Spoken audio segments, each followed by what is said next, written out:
Chapter 1. First Contact. The morning had been ordinary until the skies over Washington, D.C. were sliced open by the screaming engines of the Zorax war machine. It landed in the center of the National Mall, its hull gleaming ominously under the sun.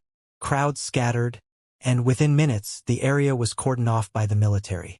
Commander Alex Carter, a seasoned military strategist, was summoned to the scene alongside Dr. Eric Benson, a leading astrophysicist known for his work on extraterrestrial technologies. As they approached the landing site, the tension was palpable. "Ever seen anything like this, Eric?" Alex asked, his gaze fixed on the towering alien construct. "Nothing in our data suggested they were capable of interstellar travel at this scale," Eric replied, adjusting his glasses. "This is uncharted territory for all of us." The war machine opened, and a delegation of Zorax emerged. They were taller than any human, with shimmering blue skin and eyes that seemed to pierce through the gathering crowd of military personnel and scientists. Alex stepped forward, his heart pounding but his voice steady. "I am Commander Alex Carter of the United States Army. We come in peace and seek to understand your intentions." The lead Zorax, who introduced himself as Commander Zor-El, responded in surprisingly fluent English. "I am Zor-El. We seek an audience with your leaders. We come not as conquerors but in pursuit of mutual interests." Beside Alex, Dr. Susan Chong, a diplomat skilled in negotiation, whispered, "We need to keep this peaceful, Alex. Let's show them we can be allies, not enemies." Nodding, Alex gestured to the temporary command tent. "Please follow us. We have prepared a place for discussions." As they walked, Zor-El looked around, his gaze lingering on the Lincoln Memorial. "Your planet has history. It is much like ours, threatened by external forces.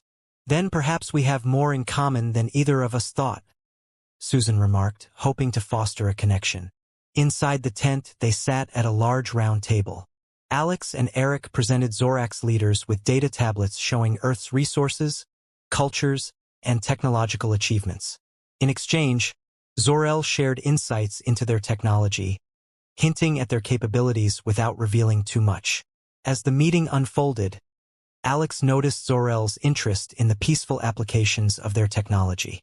"Commander, perhaps there's potential for collaboration. You have technology we lack, and we have a strategic position in the galaxy that could benefit your people." Zor-El nodded slowly. "Indeed, Commander Carter. Perhaps this meeting is the beginning of a beneficial relationship for both our species." The dialogue continued, with each side cautiously optimistic about the future. As the sun set over the capital, it was clear that this day would be marked as the beginning of a new era in human history. The potential for peace or peril hung in the balance, driven by the diplomacy initiated under the shadow of the alien war machine. Chapter 2. A Tenuous Alliance. The sky above the Zorax fleet's earthbound command base was a vibrant, unnatural green, pulsating as if it were alive. After the initial landing, Earth and Zorax representatives had established a makeshift headquarters outside of Houston. Every corner of the sprawling facility bustled with activity. Technicians, soldiers, and scientists from both species rushed to configure terminals, unload cargo, and translate mountains of data. Inside one of the larger command chambers, Alex Carter and Eric Benson pored over holographic displays of Zorax starships. "You're telling me this isn't their full military strength?" Alex asked, pointing to a shimmering projection of a sleek, insectoid craft. Eric glanced at Zor-El, the tall, blue-skinned Zorax commander standing nearby. "Not by a long shot. According to Zor-El, this is a scouting fleet.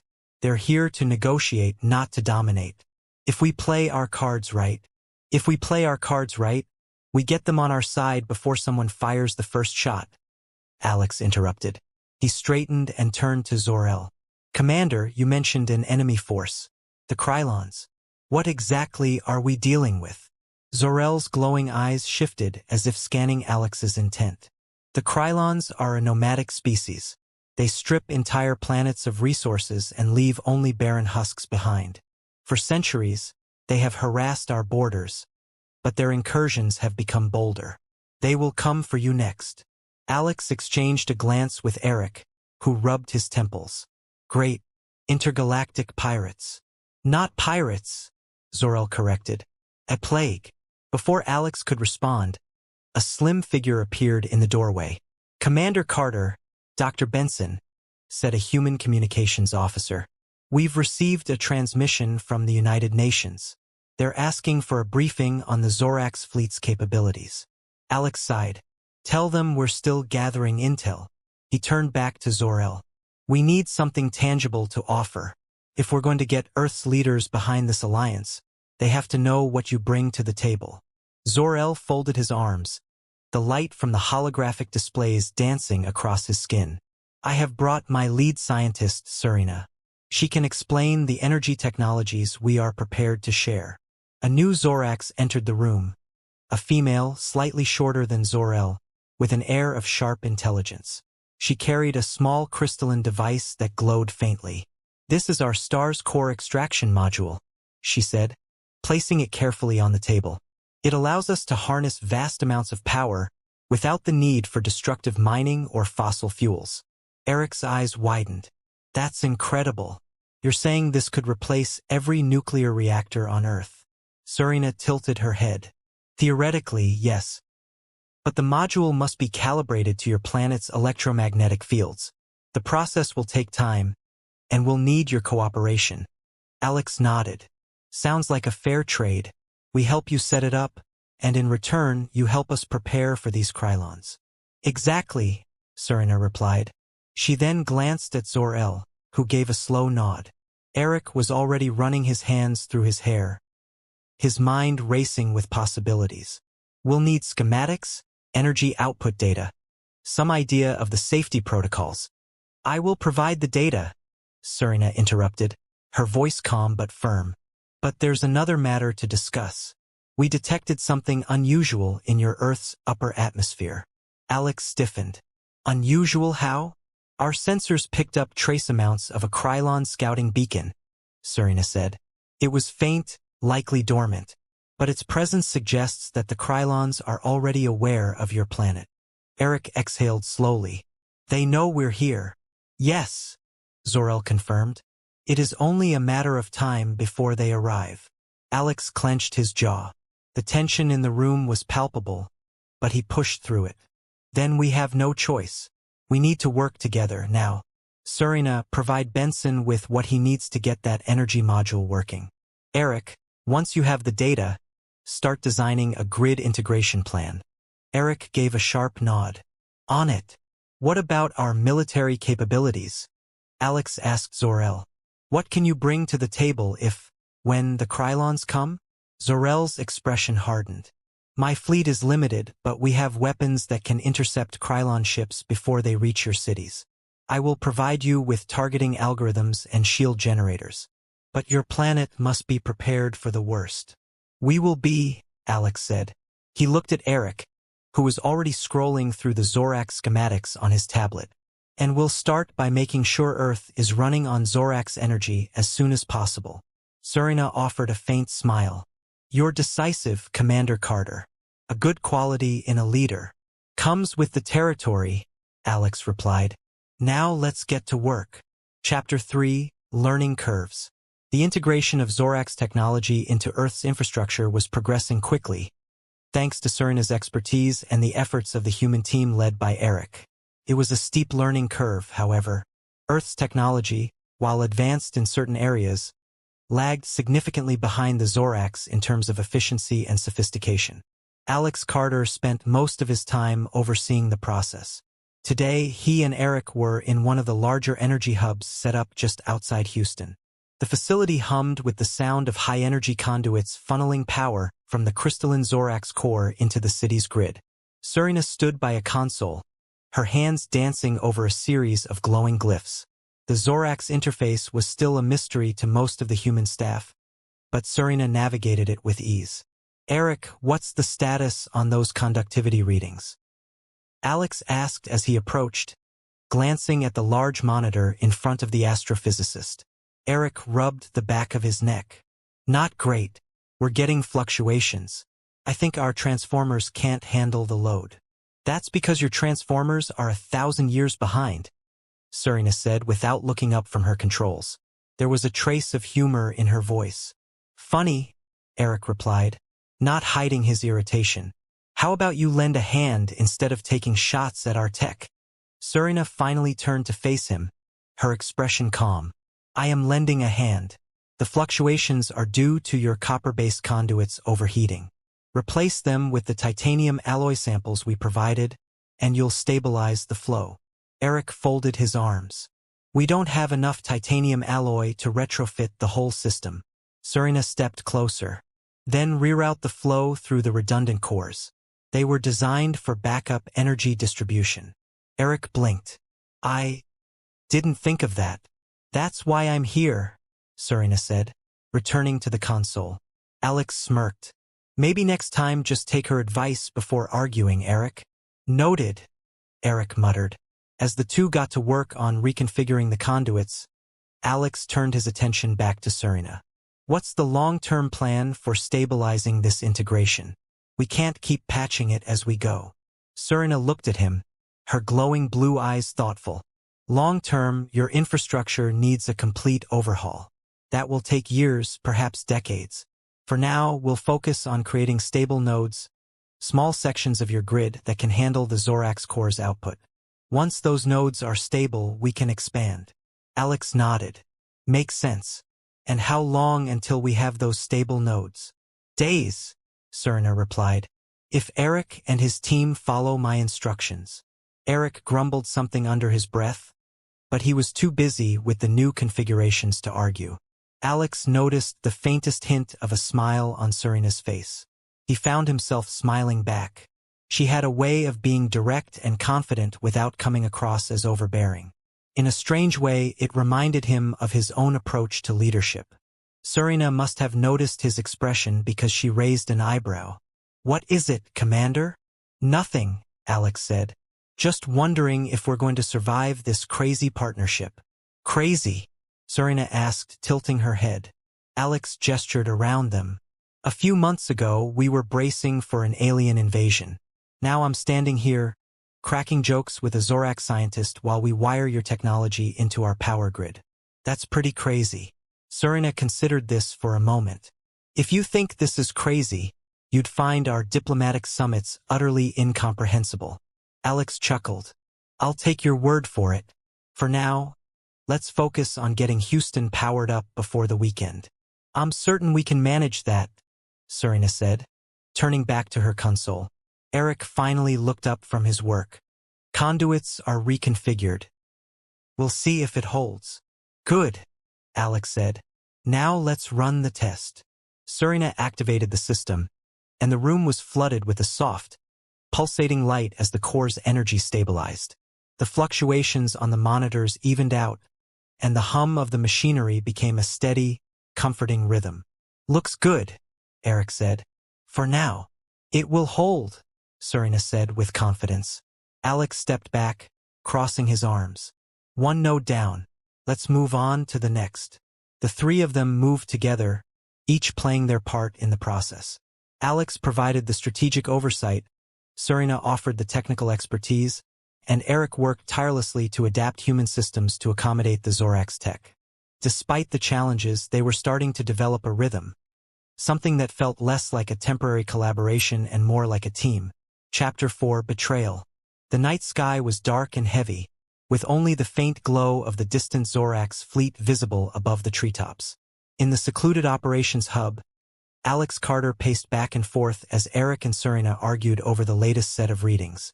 They were miles from the nearest city, in an old military facility that had been hastily converted into a joint command center. It was far from ideal, but it allowed them to work without prying eyes. I'm telling you, Eric said, holding up a tablet. The output from this core is spiking too much. We can't sustain a connection like this. Our systems are going to melt down. And I'm telling you, Serena countered, her voice calm but firm, those spikes are temporary. They occur only when the core's energy fields are initializing. Once stable, they will drop to acceptable levels. Alex stopped pacing and put his hands on the table. Both of you, enough. Serena, is there a way to reduce the spikes before they stabilize? Serena hesitated, then nodded. We could add a secondary buffer. It would slow down the initialization process, but it would reduce the spikes. Eric tapped his tablet. Fine. Let's add the buffer and move on. Before Serena could respond, a loud alarm sounded from the main terminal. The room was bathed in red light as warning indicators flashed on every screen. What the hell? Alex muttered, moving quickly to the console. Serena's fingers danced over the glyphs. It's a breach. Zorak signal.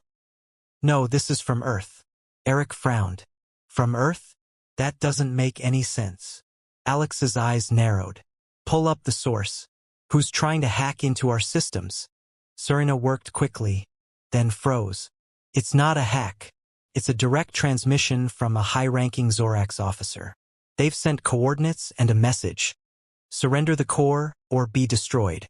Eric stared at her. What does that mean? I thought your people were on our side. They are. Most of them, Serena said quietly, her expression tense.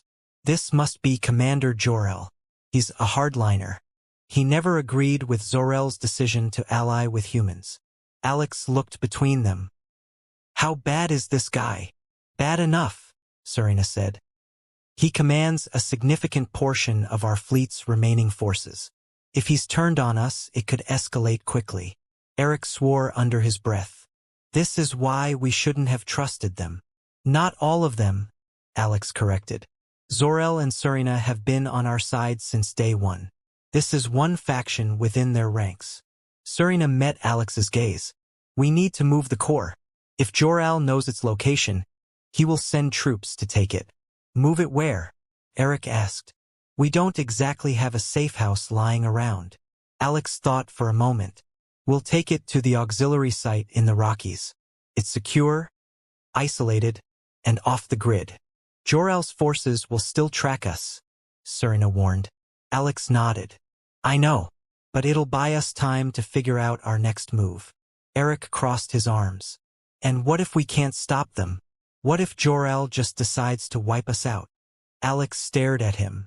We're not going to let that happen. Serena's expression softened slightly. I believe we can hold them off if we work together. Eric sighed and nodded reluctantly. Fine. Let's get moving before they show up on our doorstep. The three of them quickly packed up their essential equipment, including the crystalline core. With a small security team in tow, they loaded everything into a convoy of heavily armored transport vehicles. The drive was tense, every shadow on the horizon feeling like a potential ambush.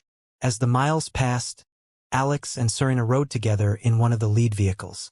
The hum of the core in the back was the only sound for a long while. Finally, Serena broke the silence. I'm sorry, she said softly. For what? Alex asked, his tone still sharp from the betrayal. For Jor-El's actions. For dragging your people into this conflict. This is not how it was supposed to go. Alex glanced at her. You didn't cause this. Hardliners like him exist in every species. It's how we deal with them that matters. She looked out the window at the rugged landscape. And how do we deal with them? Alex's voice was firm. We outthink them. We adapt. Just like we've been doing since day one. A faint smile tugged at the corner of Serena's lips. You're more like Zor-El than I realized. Is that a compliment? Perhaps. They rode in silence for a while longer before Alex spoke again. Do you trust Zor-El? I do, Serena replied without hesitation. He wants peace as much as I do. As much as you do. Alex nodded. Then we'll find a way through this. Together. She turned to him, her glowing eyes meeting his. Together. The convoy pressed on into the night, the distant peaks of the Rockies rising like silent sentinels against the horizon. The betrayal had shaken them, but it also solidified their determination. They would adapt. They would survive. And they would not face this fight alone. Chapter 5: The Turnaround. The air in the temporary command center buzzed with tension. Located deep in the Rockies, the facility was shielded by miles of rugged terrain and a reinforced network of underground bunkers. Alex Carter stood at the center of the main operations room, flanked by Eric Benson and Serena. A holographic map of the region floated before them, its blue and green contours flashing with warning indicators. I still don't like it, Eric said, frowning at the schematic. This plan is way too risky. We don't have a choice, Alex replied, his voice steady. Jor-El's forces will find us eventually. If we wait for them to come, we lose the element of surprise. Serina's fingers tapped a series of glyphs on the console. The map shifted, displaying several Zorax cruisers patrolling the upper atmosphere. The cruisers aren't at full capacity, she said. Their weapons systems rely on centralized power sources. If we can disable those, the fleet will be forced to retreat. And how exactly do we disable them? Eric asked. We don't exactly have anti-alien technology just lying around. That's where Serina's virus comes in, Alex said, looking at her. If it works, we won't have to fire a single shot. Serina nodded. The virus is designed to overload their primary power cores. It's non-lethal. It simply shuts down their systems. Simply, Eric said with a skeptical laugh. I'll believe that when I see it. Alex crossed his arms. Serina's been right about their tech every step of the way. We've got no reason to doubt her now. Eric threw up his hands. All right, fine. But I'm telling you, if something goes wrong, we'll have a fleet of angry aliens bearing down on us. That's why we have a backup plan, Alex said. If the virus fails, we regroup at Site B and use the auxiliary cores to create a localized EMP. Eric raised an eyebrow. Which will fry every piece of equipment we have. Not if we shield it properly, Serina interjected. I've already get everyone on the same page. Serina saved the document she'd been working on and turned to him. You've done well, Alex. I'm confident the summit will go smoothly. Thanks, Alex said, his voice tinged with exhaustion but also a hint of pride. Couldn't have done it without you too. Eric leaned back in his chair, arms crossed. Yeah, we're all heroes. Let's just hope the Zorax see it that way. They'll see it, Alex said, standing. And if they don't, we'll make them see it. Together. Serina's lips curled into a small smile. That's the spirit. With the plan set and the summit on the horizon, Alex took a moment to reflect on how far they'd come. The alien war machine that once seemed unstoppable had been halted not through sheer force, but through collaboration, cunning, and a shared commitment to a better future. Now, as Earth and the Zorax prepared to take the next step, he felt a cautious optimism for what lay ahead. And for the first time in a long while, the future didn't seem quite so uncertain.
assembled behind them.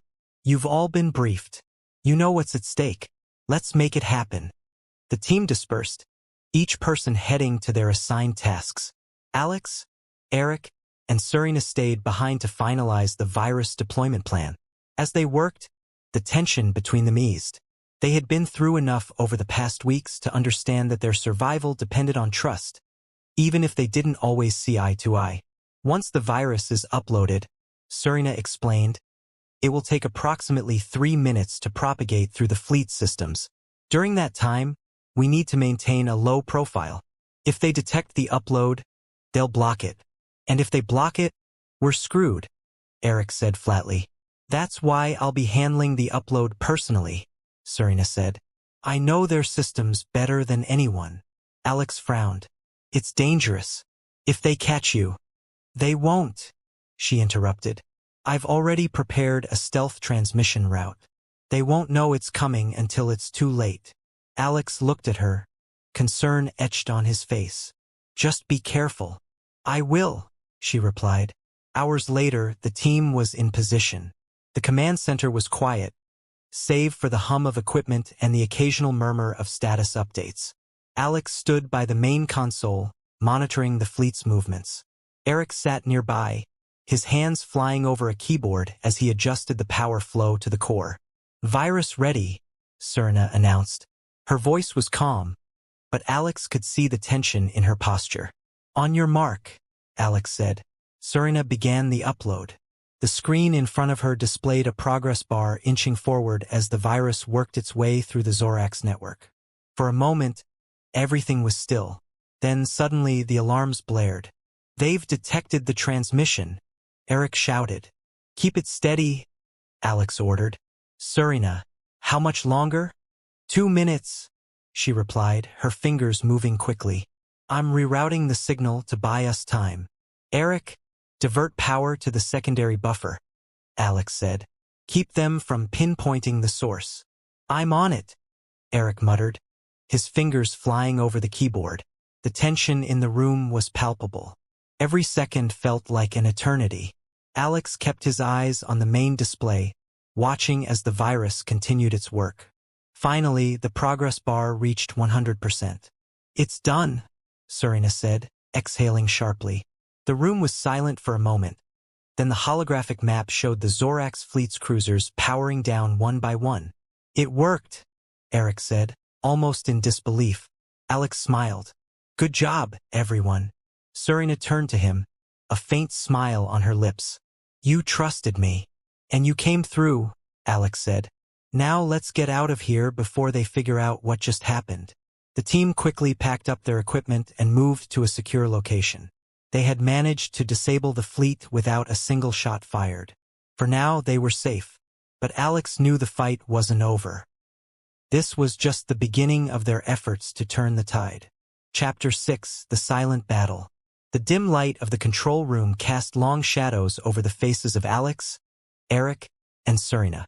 The faint hum of machinery underscored their quiet conversation as they huddled around the main console. It was late, and the rest of the base was asleep, but this small team had no time to rest. They were about to embark on a silent, high-stakes mission, one that would decide whether their fragile alliance could hold under pressure. The virus only bought us so much time, Alex began, his voice low but steady. We can't assume Jor-El's forces will stay down for long. We need a permanent solution. Permanent, Eric muttered, leaning back in his chair. Nothing about this feels permanent. They'll just regroup, figure out what we did, and come back stronger. Serena crossed her arms. Not if we disable their command structure entirely. Eric frowned. I thought the virus already did that. It disrupted their fleet, Serena explained. But Jor-El's command center remains functional. If we can infiltrate that base and shut down the central AI, the fleet will lose coordination. They'll be forced to retreat. Alex nodded. All right, so how do we do it? Serena turned to the console, pulling up a schematic of the Zorax command ship. It was massive, with a central AI core buried deep within layers of security. This, she said, pointing to a pulsating node in the schematic, is the AI's main processing unit. If we can reach it and upload a second virus, we can effectively shut down their operations. Eric whistled. Sounds simple enough. Just stroll into the most heavily guarded part of their fleet and upload a virus. No big deal. Eric, Alex said, his tone sharp. We don't have a choice. Surina looked between the two men. I know it's risky, but it's our best shot. The Zorax defenses are focused on the exterior of their ships. If we can get inside, we'll have a clear path to the core. The real challenge is staying undetected. Eric sighed. How do we even get close enough to board the ship? Surina smirked faintly. We don't need to board it. They have maintenance drones that enter and leave the ship regularly. If we can piggyback on one of those, we'll bypass their external defenses entirely. Alex leaned forward, studying the schematic. So we hide inside a maintenance drone, ride it into the command ship, and then find our way to the core? Exactly, Surina said. Once we're inside, I'll guide you through the ship's internal network. The AI relies heavily on automated security, which I can override once we reach the central hub. Eric shook his head. I can't believe I'm saying this, but it just might work. Good, Alex said. Let's gear up. The next morning, they found themselves crouched inside a cramped maintenance drone, the faint vibration of its propulsion system humming around them. It was a tight fit. Alex and Eric on either side of Surina, who held a compact data module containing the virus. Remind me why I agreed to this again? Eric muttered, shifting uncomfortably. Because you know it's our best chance, Alex replied. And because you trust Surina's plan. Eric grunted. I trust the plan. I just don't trust this bucket of bolts to get us there in one piece. Surina glanced at him, a small smile playing on her lips. You'll have to trust me on that too. This drone is Zorax made. It's designed to withstand much more than a simple infiltration mission. Sure, Eric said. If we survive, I'll buy you a drink. If we survive, Surina said, I'll take you up on that. Alex grinned despite the tension. I'll hold you both to it. Now let's stay quiet. We're almost there. The drone's interior lights dimmed as it approached the command ship. Through a small viewport, they could see the colossal vessel looming ahead, its surface glittering with the faint blue glow of shield generators. The drone slipped into a narrow maintenance port, passing through layers of scanning fields that would have detected any unauthorized approach. But the drone was authorized, and the 3 passengers inside remained unseen. When the drone came to a halt, the trio quickly disembarked into a narrow service corridor. Surina led the way, her movements precise and confident. Alex followed closely, his hand resting on the sidearm holstered at his hip. Eric brought up the rear, carrying the equipment they'd need to install the virus. The corridors were eerily silent, lit by a soft, pulsating light that seemed to emanate from the walls themselves. They passed rows of dormant maintenance drones and storage units, their footsteps barely audible on the smooth metal floors. How much further? Alex whispered. Not far, Surina replied. The core is located just beyond this sector. Once we reach the main access terminal, I can upload the virus. And if we run into trouble? Eric asked. Surina glanced back at him. We won't. Alex exchanged a look with Eric but said nothing. They continued down the corridor, each step bringing them closer to their target. The silence was oppressive, the weight of their mission pressing down on them. Yet the tension bound them together, forcing them to rely on one another in a way that transcended words. When they reached the access terminal, Surina immediately set to work. Her fingers moved quickly over the alien glyphs, bypassing security protocols with a practiced ease. Alex stood watch, scanning the corridor for any sign of movement, while Eric prepared the data module. It's almost done, Surina said after a few minutes. Once the virus is uploaded, we'll have about 30 seconds to get out of here before the security systems reset. 30 seconds? Eric asked incredulously. That's cutting it a bit close. Just be ready to move, Alex said. Surina, do it. She pressed a final glyph, and the data module lit up as the virus began to transfer. The seconds ticked by, each one feeling longer than the last. Finally, Serena straightened and nodded. It's done. Let's go, Alex said. They moved quickly, retracing their steps through the corridors. The lights flickered as the virus took effect, and the faint hum of the ship's systems began to falter. By the time they reached the drone, the ship's interior was in chaos, silent chaos, but chaos nonetheless. Security drones were powering down, automated turrets froze mid-scan, and the once constant flow of data through the ship's conduits slowed to a crawl. When they finally reached the drone and slipped back inside, Alex felt the first sense of relief since the mission began. They had done it. The command ship was disabled, its systems rendered inert. The silent battle was over, and they had emerged victorious. Chapter 7: Resolution and Rebuilding. It was nearly dawn when the drone slipped back into the mountain base. The familiar rocky terrain and the distant shimmer of snow-capped peaks marked the end of their harrowing infiltration mission. As the vehicle powered down, Alex Carter stepped out first, stretching his stiff muscles before helping Eric and Serena out into the cold, crisp air. That was something else, Eric muttered, shaking his head. He carried the empty data module, its task completed. You sure that virus did the trick? Serena looked up at him, her face calm despite their exhausting night. If you'd like, we can run a diagnostic on their signals. But I assure you, Jor-El's command systems won't recover anytime soon. Eric squinted toward the horizon. I don't know if I'll ever get used to the way you talk about shutting down an alien fleet like it's a minor software patch. Alex clapped him on the shoulder. Come on, Benson. It's done. Let's focus on what comes next. What does come next, exactly? Eric asked. We crippled Jor-El's command. His forces won't be coming after us for a while, but they'll regroup eventually. You know that as well as I do. Alex didn't answer right away. He looked over to Serena. We need a plan, not just for defending Earth, but for figuring out how we can coexist with the Zorax long-term. Coexist? Eric asked. You mean trust them again? Trust is a strong word, Alex admitted. But we have allies among the Zorax, Serena, Zor-El, their teams. They helped us when they didn't have to. If we can strengthen that alliance, we stand a chance of building something stable. Eric rubbed his temples. We just barely survived an internal Zorax coup. And you want to build stability out of that. Alex turned toward him. What's the alternative, Eric? Fighting every time something goes wrong? Trust me, I've been in enough battles to know there's no end to that cycle. If we want a future for Earth, and for the Zorax, we need to work together. Serena, who had been quiet during their exchange, finally spoke up. Alex is right. Jor-El's faction is strong, but they're not invincible. If we consolidate our alliance and show the rest of the Zorax fleet that cooperation with humanity is beneficial, we'll gain more support. The hardliners will lose their footing. Eric gave a weary sigh. You make it sound so easy. It's not easy, Serena said, her tone measured. But it is possible.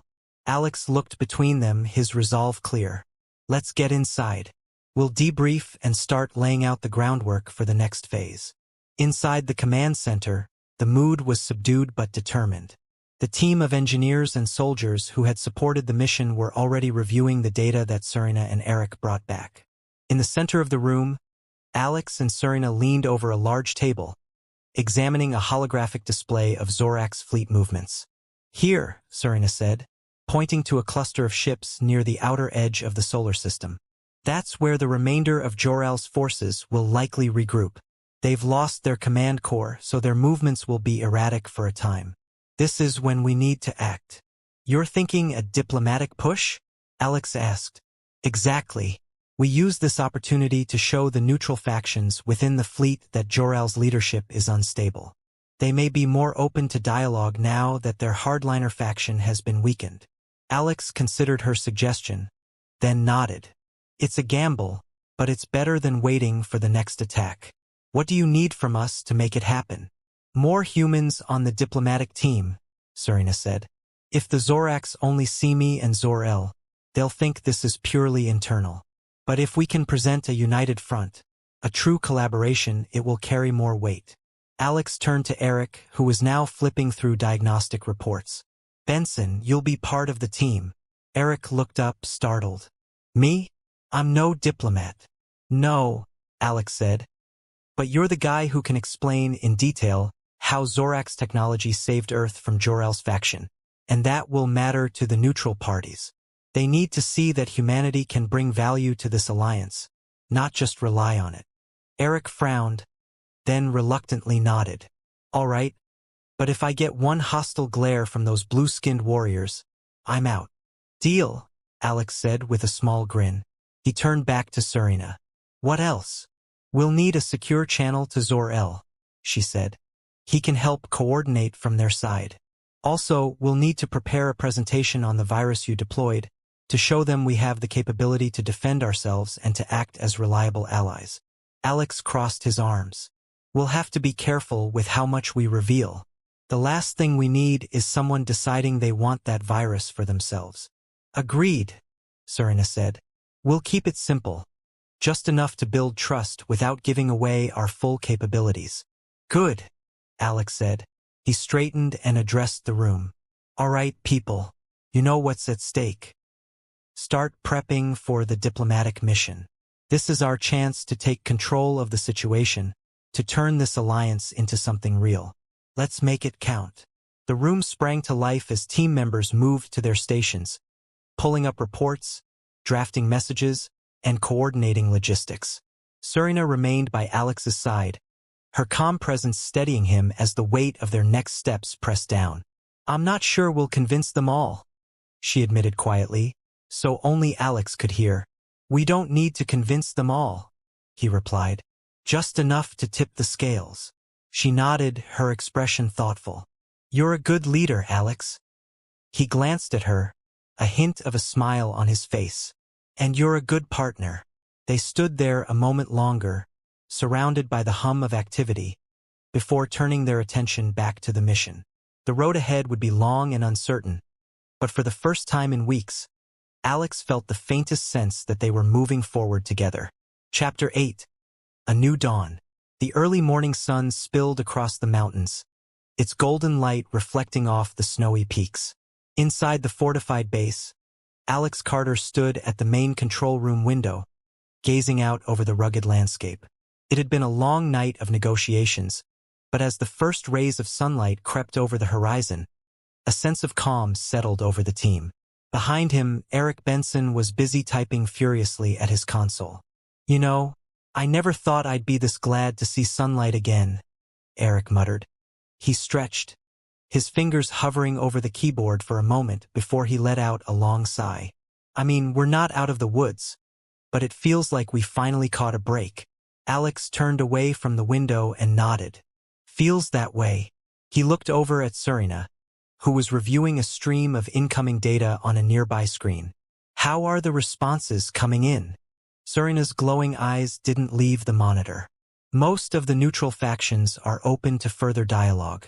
Some have even sent preliminary proposals for a formal alliance. Others remain cautious, but that's to be expected.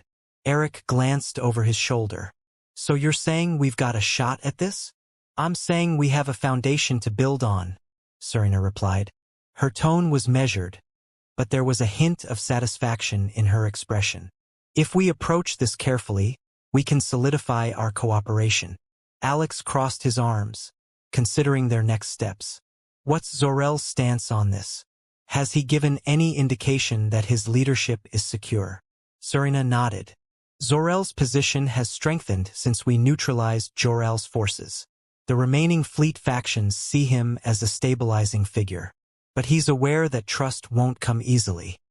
He's prepared to offer concessions if it means long-term collaboration with humanity. Concessions? Eric repeated, leaning back in his chair. What kind of concessions? Technology-sharing agreements, Serena explained. Improved defensive measures for Earth. Training programs to help integrate human and Zorax teams more effectively. Alex's brow furrowed. That all sounds good, but we need to be careful. Too many concessions, and Earth starts to look like a subordinate partner. We have to maintain our independence. Serena turned to him, her expression thoughtful. You're right. But at the same time, we must show the Zoracs that we're serious about this alliance. It's a delicate balance. Eric threw up his hands. Delicate, yeah. That's one way to put it. Another way is a giant headache. Alex smiled faintly. Welcome to diplomacy. The door to the control room slid open, and a communications officer stepped inside, holding a tablet. Commander Carter, we've received an updated transmission from Zor-El. He's requesting a joint summit to discuss the next phase of the alliance. Alex took the tablet and scanned the message. A summit, huh? All right, let's start planning it out.